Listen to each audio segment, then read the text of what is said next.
Hello and welcome to another edition of Paranormal Activity and Mysterious Stories. Let me give you a quick preview of what I got coming up in this video. The first one is a huge UFO spotted over San Jacinto, California. Got a video of this. And let's see, we also have a close-up of a flying saucer. This guy claims, and this happened in Mexico. And again, I'm telling you guys, I'm making a lot of these videos. It's these things, we've been seeing them forever, and I don't think it's because they're visiting. I think we just happen to be seeing our neighbors. We happen to be seeing an advanced species that shares the planet with us. And I believe that, this is evidence of their existence previously. Places like this, Naupa Huaca, it's called. So I don't want to get too far into this, but anyways, this is just some images of this place, Naupa Huaca. And then some images of these strange walls that have been found, a few places all over the planet. This one here is in Utah. It's called the Devil's Slide. And this one here is in Bulgaria. You can see these pictures and, similar type of double lined walls. And in a third place, this is called the Chinese Wall, but it's actually not in China. It's on the Ribera Ribargorcana in Catalonia, I think, which is out there by Spain. And last, we have this UFO sighting. Some guy claims using Google Earth that he was able to find a cloaked ship. You see this little image here. He claims that it's a cloaked bomber, but not too sure. So anyways, let's get to the first story here. Huge UFO is spotted over Mount San Jacinto, California. The impressive images we present to you show a huge discoid UFO recorded on October 13th, 2020 by a motorist who was traveling along the 29 Palms Highway in the direction of Palm Springs, California. You can see this little thing here. The video recorded with an iPhone shows a white disc-shaped object with a diameter of about 30 to 40 meters that is at low speed and low altitude, travels in a straight line, a route that goes from the Palm Springs aerial tramway, the gondola that leads to the Mount San Jacinto and the locality of Whitewater where the wind turbines are located. In the video, in addition to the huge discoid UFO, also some small spheres of light can be distinguished, of which, in a detail with enlargements of the video, you can see how one of these spheres coming from above descends towards the alien aircraft and then gets inside. The video is making the rounds on the web, and the experts of the UFO Center at California. Okay, so let's just take a look at this video here.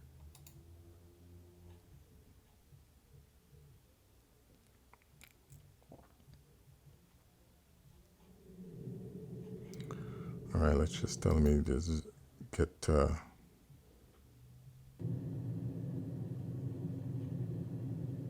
oh yeah, you can definitely see something out there.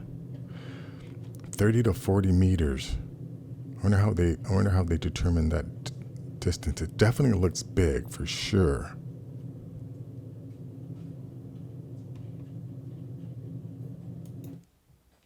Look at this thing. Stop it. Yeah, you can definitely see this thing there.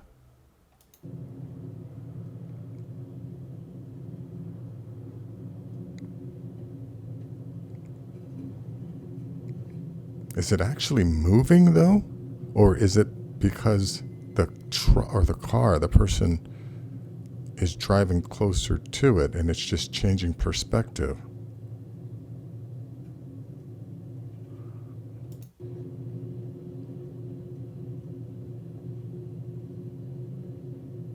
Oh yeah, it's definitely moving. It is definitely moving.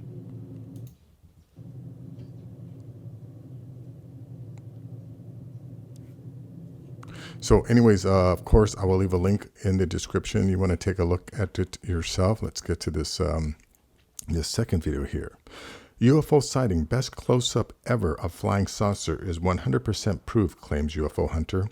UFO hunters are in a frenzy after video footage has emerged of an alleged flying saucer, with one conspiracy theorist branding it the best close-up he has ever seen. Okay, let's just get right to the video here.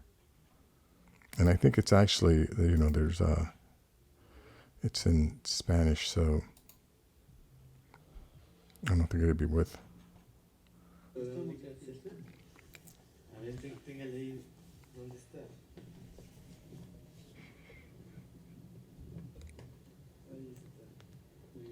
So yeah, you can see that they're filming through a telescope. I think that he's just trying to put the lens of his phone up to the telescope, and I guess once he zooms in, we're going to be able to see what is actually he's looking at. Oh yeah, there's something there.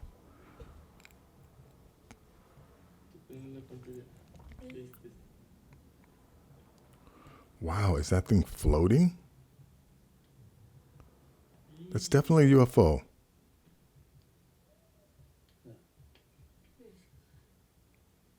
And it'd be, you know, I mean, if someone's doing that as a stunt, that's a hell of a stunt to drag something like that all the way up to the top of that mountain.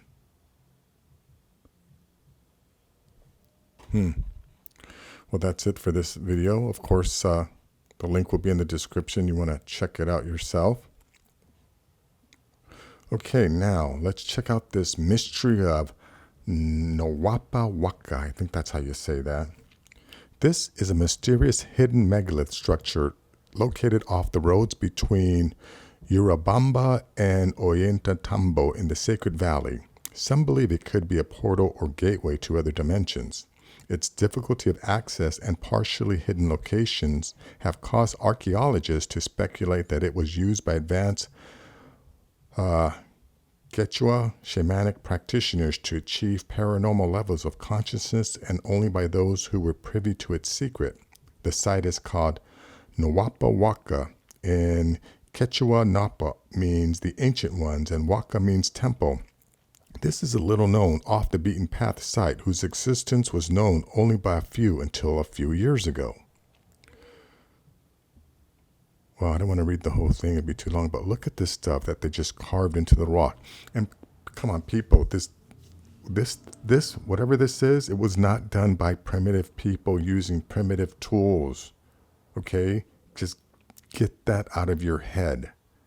I mean, if you want, yeah, I don't want to even mention what I think about people who still want to hold on to that, but this is obviously evidence of a civilization with advanced technology, advanced knowledge, because whatever made this thing isn't around. So whatever tool was used to make this is gone. There is absolutely no evidence of any tool which was used to make this, which lends me to believe that it was, you know, something was brought here and then taken away. Look at these. Perfect. And then this is just, you know, I did a Google search for Naupa Huaca.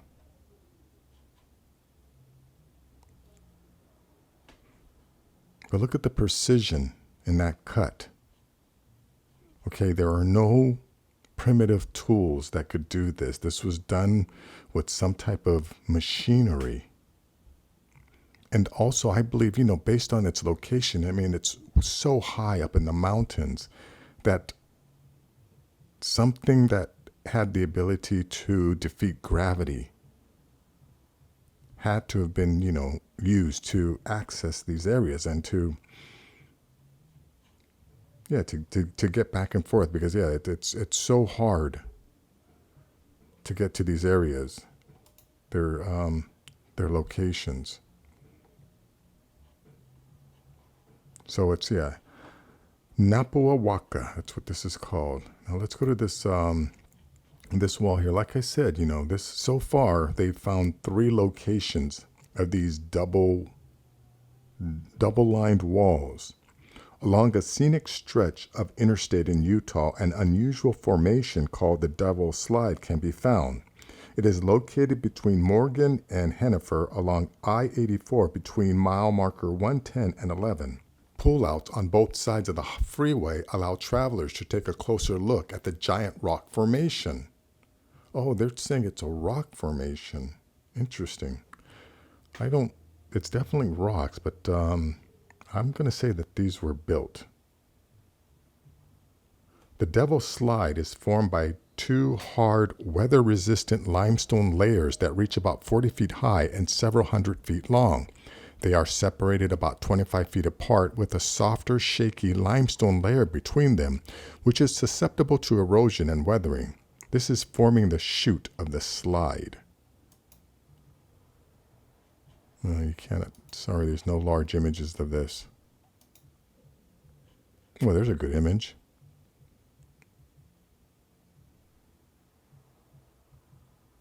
Okay, now, granted, it's definitely a rock formation, but the reason why I don't think it's natural is because, there's other places. Here, this is in Bulgaria.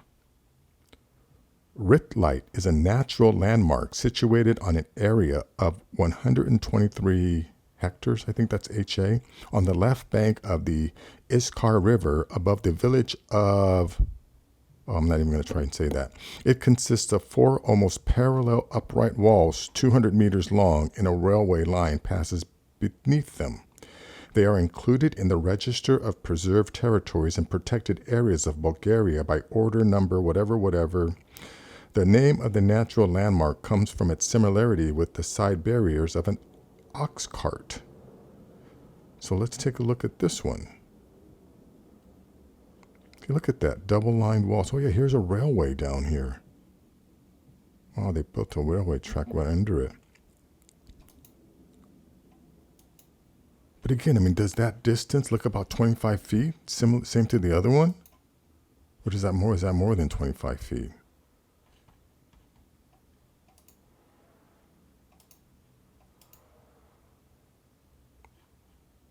Oh yeah, this is Bulgaria. And this is the other one. Yeah, this seems like there's more space in between this one.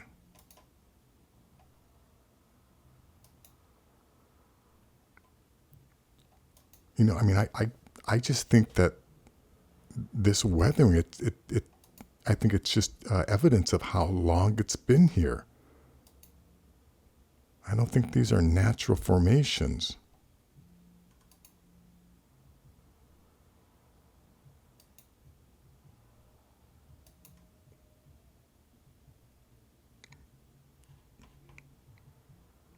And now the third one here.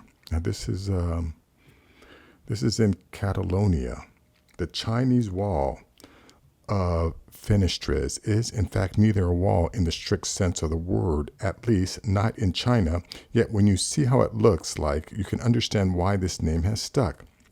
The lands on both sides, the Ribagorcana River that demarcates the border between Catalonia and Aragon, 200 kilometers west of Barcelona, hides some truly amazing natural wonders that have so far escaped the attention of the masses. The Wall of Fenestres, a peculiar rock formation that straddles one of the arms of the huge Canales Reservoir, is one of them. See, look at that. Same thing, double walls. Now this one probably looks about 25 feet. But I think, this, again, everything we've been taught is wrong. This idea that, that civilization started in Sumeria, and that, before that, we were hunter-gatherers. Yeah, this notion that the Clovis culture were the first humans to inhabit the North Americas. It's all wrong. It's all wrong. Now there's more and more evidence, not belief. There's more and more evidence that indicates humans have been on this planet a lot longer. So all of you people who have this belief, okay, you have a belief, you need to accept the evidence, because that is like, it's evidence. We have technology, we have computers, we can analyze things now pretty accurately. So when you're presented with evidence, you need to change your belief, okay? Because that's what a reasonable person would do. But anyways, let me get to the last one here. And I'm the same. Where I'm not going to say that I'm right on everything. If someone presents me reasonable evidence, that contradicts something I believe, I change what I believe. Sometimes it's hard. I find, yes, but I'm the type, I will change what I believe. So now let's look at this last one. Now, this last one, I'm gonna put a question mark, because, that there may be a reasonable explanation for this. UFO hunters have excitedly shared a bizarre new Google Earth image they believe shows an alien craft at a U.S. airbase. The image seems to show an anomaly blending into the runway's brown background as it faces towards a parked B-1 bomber, and UFO conspiracy theorists were quick to claim this is actually evidence of aliens offering their advanced cloaking technology to the U.S. military. Oh, really? It's aliens, huh? All right, let's just get to this video. Let me see. Is there a video for this?